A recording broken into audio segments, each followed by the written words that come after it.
in order to make money, you need to actually buy things when they're cheap. Buying things when they're cheap is uncomfortable, okay? So everybody needs to get comfortable being uncomfortable.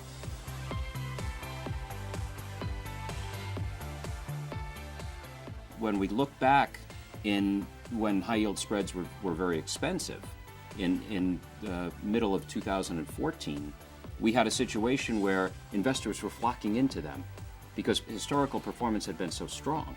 That's what brought the prices to such higher levels and the spreads to such lower levels.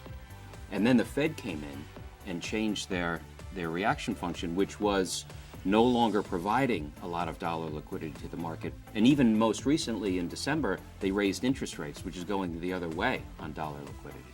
That left high yield vulnerable until the pendulum of cheapness swung onto the other side.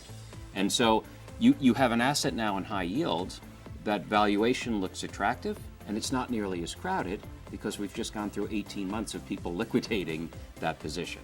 When we look back at long periods of time, the return of high yield closely correlates to the yield that you get on the securities that you own, strangely enough. And therefore, in order to get that yield, you actually have to own the securities. So trying to trade in and out of high yield is probably not the best way to invest in high yield. When we look at valuations in high yield, relative to history, we're certainly at the cheaper end of the valuations.